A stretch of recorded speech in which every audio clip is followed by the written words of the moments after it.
Hello and welcome to yet another episode of India's biggest marketing show, Kiska Brand Bajega. This is where we get up close and personal with the biggest names in showbiz who have transformed themselves into powerful brands. Today we have with us one amazing woman who is making waves in her own right, away from the shadows of her legendary lineage.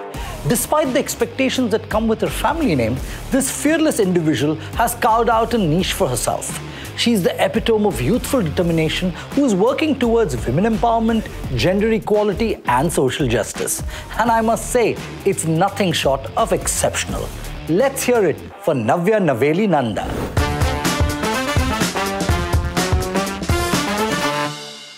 Hi. Did I pronounce your name right? Yes. Please have a seat. Welcome to Kiska Brand Bajega. Thank you. That's a very kind introduction. Our pleasure. So Navya, let's start the conversation.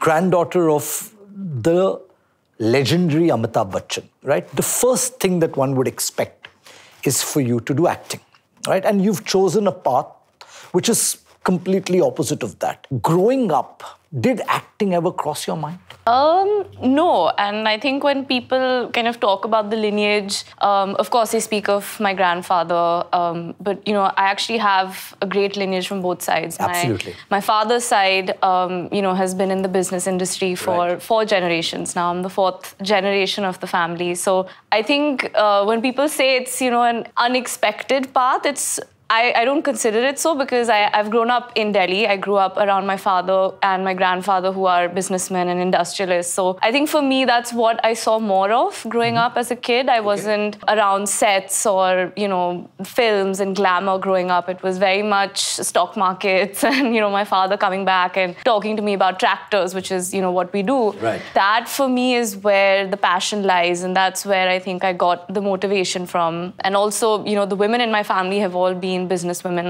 My grandmother, she was, an entrepreneur herself. My mother, my bua, my nani, all working women. So I think for me, business was always where the passion and the heart lies. And I think that's where kind of the ambition and the motivation to do something of my own stem from. So definitely, acting was not something that crossed my mind. I'm a very shy and very shy, awkward person. It takes me time to warm up. So I don't know how I would fare in front of the camera, but I think I'm happy with the path that I You're doing an chose. exceptional job, let me tell you, in front of the camera. Thank One you. has seen a lot of your podcast and we'll come back to that. But I'm sure there have been offers coming your way. Was it ever saying, listen, I don't want to do this, but it might be a plan B, never say never? No, I think I was always very clear that I wanted to join my father's business. Sure. I think it's great in a way that, my brother and I both are carrying forward the legacies from both sides of our families. Absolutely. So I think it worked out well. What were the insights, right? And I know that you're taking care of the marketing bits for your tractor division, and this is a marketing show. Yeah. So as a budding marketer, right, what insights did you learn? Like you said, the insights that we get is from actually communicating with our farmers, the dealers that are a part of our network, and hearing from them, how they access information. I think digital penetration now reaches every part of this country, no matter where we are or where we come from. So I think that is something that has been insightful, is that a lot of our communication also has to shift to being digital, even if it's as simple as selling a tractor. People no longer want to go to showrooms and visit a dealership and see the tractor. They want to do it at the convenience of their home. And I mean, when it comes to more of a product point of view, it's, mechanization. That's something where this entire industry is shifting towards. And farmers no longer want to spend hours and hours in the field. They want a product that will make their life easier. And I think that's what we are there for, is how can we bring them prosperity? How can we make their job and their lives easier so that they can focus on growing their families and their businesses and their income. So I think those have been the biggest insights in the last 1 year since traveling across the market. Anything that you were taken aback, saying, "Arey, aisa bhi kuch hota hai."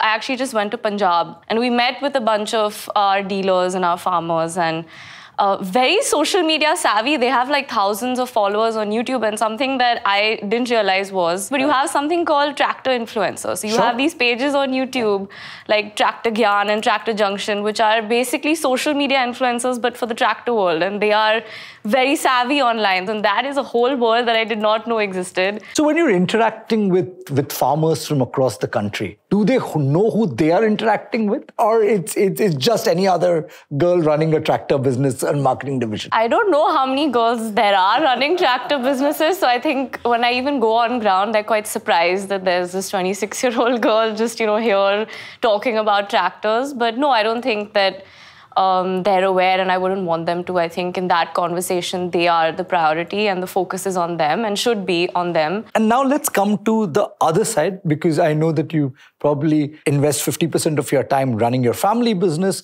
but then there's also What the Hell Navya, the podcast, right? So how did that come about? The idea came actually during the lockdown. I live with my entire family, so my nani and my mom and I, would sit a lot during the lockdown because that's all we could really do, and have conversations, and conversations we hadn't had before. Sometimes you can live with people your whole life and not have certain conversations or not broach certain topics, and I think we felt the same way. We felt that, there was so much to talk about that we hadn't. And as we were having those conversations, we felt that the topics and the themes that we were touching on were very relevant to what's happening in today's social context. Who nudged you to do this? Was it your brainchild? Was it your mother or your grandmother? It was actually my mom who said that, we should do this as a podcast. It would be quite interesting. Navya, yours is the only podcast that's speaking about so many important issues and sharing these perspectives with 3 generations. With season 1's success and season 2 garnering a positive response, how does it feel to receive so much love? I think from season 1, what I learned was that I need to talk more, because I think I was a little overwhelmed by, the 2 women in my life who have very strong opinions, very vocal. So for me, it was also a lot more of learning from what they had to say. I think I've grown in the last year and a half, just personally, professionally. So I think in season 2, I had a lot more to say. I had a lot more opinions. Season 3, it all depends on how this season goes. I hope that people enjoy watching it and listening to it. When you talk about feedback, I'm sure you've got a lot of customer feedback from season 1 and 2 from your podcast. Can you tell us a little bit about it? I think my nani is unanimously the star of the show. I think the feedback has all been around her. They love her. Right. They love how unapologetically vocal she is, and so I think she is the main star of What the Hell Navya. Right. I think the second feedback is that they enjoy, seeing the interaction and the dynamic between the 3 of us, because having 3 generations of women come together and talk about. And I don't think it has happened before, right? Yeah, so they find that whole concept really interesting. Yeah. Navya, I'm quite intrigued by your various ventures, like Project Naveli, Entreprenari, Niari, Nimea Foundation. What motivated you to start each one, and what makes them different from each other? I started my non-profit organization during COVID, actually, in 2020. That's Project Naveli. Yes, Project Naveli. So we have 4 verticals under Project Naveli, and 4 verticals are legal awareness, healthcare, education, and entrepreneurship. I think we have, 4 different projects that work in these areas. We've been around for almost 3.5, 4 years now. And there is a certain just sense of happiness you get when you can impact someone's life. So I think that the more I do that, the more I feel that this is something that I want to continue growing. While you've studied a large chunk of your life abroad, right? And then come to India, do a family business. And then why women's rights? Why issues associated with women? I've, grown up in a very privileged background. I've been given everything I could ask for. I think even to say that at 22, I want to start my own business, or I want to come back and have the freedom to do what I want to do, is not a reality for many young women in India today. So I think for me, it's just about giving back in any way that I can, because I was given a lot more than maybe I deserve or asked for. So how do you share that? And I think that's what equity and gender equity is about. And I think growing up in a family that has very strong women and women with very strong values, I think that's where the inspiration came to want to work in the field of women's rights and women empowerment. Anything specifically that you'd like to tell us? Again, interacting with these women, right? Because to a lot of them, even the concept of equality might be alien. Something that we talk about, and often maybe sometimes for people like me who come from a background of privilege take for granted, is financial independence. I think that's something that we're still striving to achieve as a society for both men and women. We did a project with Seva organization, which is based in Gujarat. And there was this lady who had joined the community and, has started making her own money. And she, had an alcoholic husband who used to, she experienced a lot of domestic violence. And she says that today, when he comes to hit me, I just pick up my debit card. So now what are the plans in the future for all these initiatives driven by purpose? In terms of next steps or even just logically, I think there's a lot that has to be done on a macro level. There are a lot of other stakeholders like the private sector that needs to get involved to make certain things happen. So I think the goal for the next couple of years would definitely be how can you take a more macro approach to all of these problems? How can you make sure that, the work that NGOs and smaller organizations do can be sustainable? There are a lot of private sector stakeholders that can get involved more purposefully, like you said, and I think that's where the goal is. And the fact that you've actually gone and started from the grassroots, where you've understood the problem at the grassroots level, now it'll be nice to have that bigger picture. Yeah. I'm going to wish you a very best to that. Now let's talk about a lot of recognition and awards. United Nations India, you got a RISE award. Can you tell us something about the awards that you've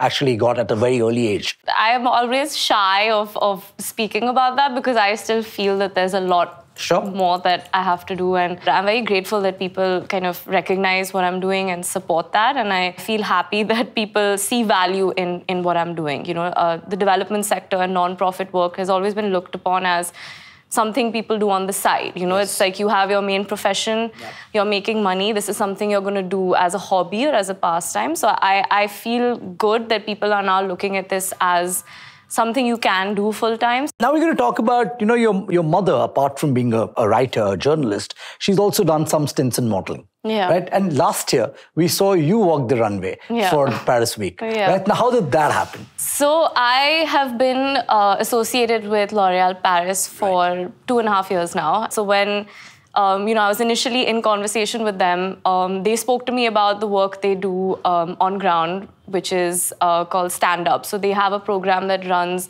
they have trainings against street harassment. So that's a big, big part of what they do as a brand. And that is what, really sparked my interest. It was really nice to meet all of the other women in the L'Oréal family who are also in their own ways kind of, furthering the message of worth, which is what they stand for. Now, more than ever, that message of worth is so important. So the show was based on that. And I'm glad that, I got a chance to walk and be a part of that entire message. What have you learned from Mr. Bachchan? Because he's actually started the trend, where not too many actors were active on Twitter, which is now X. Yeah. He was hands-on. He is somebody who has adapted across different generations. I don't think there's anybody else who's been able to continue recreating and reinventing themselves in the way that he has. So true. He still has that child within him. Yeah. That inquisitiveness to do a lot more. Yeah. And to come excited and land up on the set, even after so many years, is so remarkable. Yeah. I don't know if it's something that I would ever be able to replicate in my life. I don't think it's a level of excellence I don't think anyone can reach in their lives. What do you teach him? I think introducing him to maybe a lot of things that young people are doing today, whether it's music, whether it's social media, whether it's TV shows. He feels very strongly about the causes that I'm working for also. So he strongly believes in the message of gender equality as well. Time for our next segment, Everything Digital.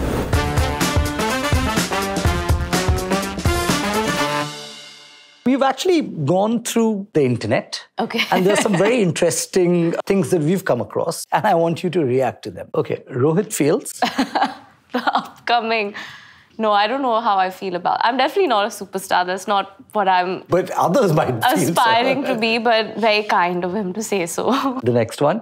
So we spoke about this on the podcast. Sure. We spoke about the term jayaing, which is like a pop culture term now that people use. But tell me, what we often see is her interactions with Paps, which is legendary. Right? And some feel that, oh, you know what, she does this to continue the equity and strengthen it. I think they're having fun now. They're having fun. They look forward to it. See when the cameras are off, they're all very sweet and they have a chat and they're all, friends. And that's the way to be. Navya, AI has also suggested some alternate professions for you.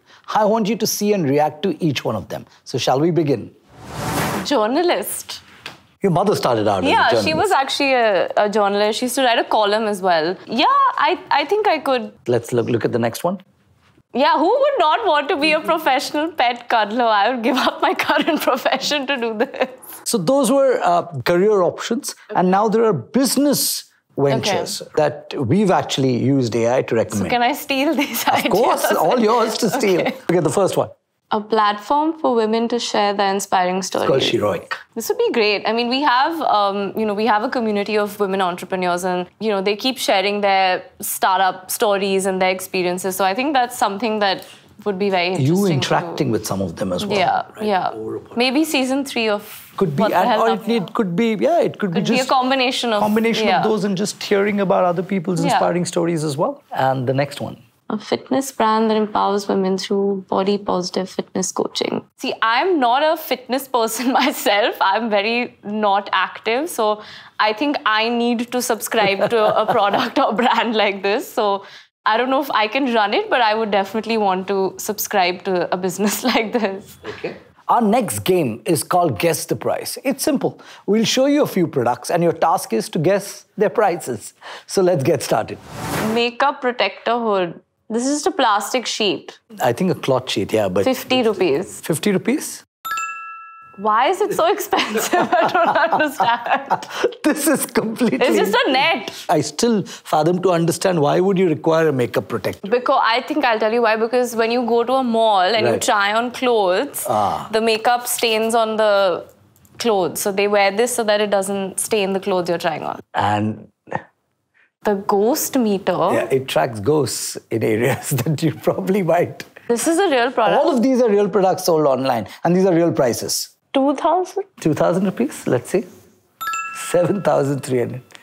Are you scared of ghosts? No. No. I'm quite open to meeting and interacting with ghosts. I don't mind. And the last one. Dog umbrella. 400 rupees? 400 rupees for a dog umbrella. Why? How is it so expensive? So the last game, right, is very simple. It's Would You Rather, right? So let's have a look. Would you rather have a 1-minute conversation with your past self or your future self? Past self. Past self. And what would you like to tell your past self? I would tell my past self to be more confident and that I'll pass my physics exam. Don't worry about it. I'll graduate. I'll do something with my life. So that's what I'd give my past self a pep talk. So that was our questions. Now, before we end it and before I ask you my last question, we have a couple of MBA students here who probably might want to ask you questions. But they'll ask me some really smart questions I might not have answers to. So let's have a look. Yes, please. Hi Navya, myself Ikshan Asha. My question is, Jayaji produced a show named Dekh Bhai Dekh. Do you also plan to venture into TV, OTT or film production? And if so, what are your favorite genres? I don't know if I'd ever get into production. I don't know if I enjoy consuming that content myself. Like I said, I love all the new thrillers and I'm a true crime fan. So I love all the documentaries and thrillers. But I don't know if I'd ever get into production myself. One last question, right, before we actually end our conversation. Where would you like to be when you're Shweta's age? Yeah. And where would you like to be in your life? And what would you like to be doing, right, when you're Jayaji's age? I don't know what I would like to be doing, but I would hope that I'm, as confident and as inspiring as the two of them are. I would hope that, I've made some kind of impact in the world in whichever capacity that I can. And I would hope that I, at that age, similar to the both of them, continue to work, be independent in my thoughts, in my business, in my life. And I would hope that, I think the biggest thing is that I would hope that I would make my family proud the way that they have. On behalf of everyone at Kiska Brand Bajega, we just want to wish you a lot of love, a lot of luck. Thank you so much. And may you keep doing what you're doing. Right? Because it's very, very difficult to actually bring about that change. Yeah. Right? You need not be doing this. You need not be doing any of it that you're doing. But the fact that you're actually going out there, pushing the envelope, wanting to do something for the greater good, kudos to you. Thank you so much. Ladies and gentlemen, huge round of applause. Navya Naveli Nanda. Thank you. That concludes today's episode of India's biggest marketing show, Kiska Brand Bajega. Take care and keep dreaming big. See you next time.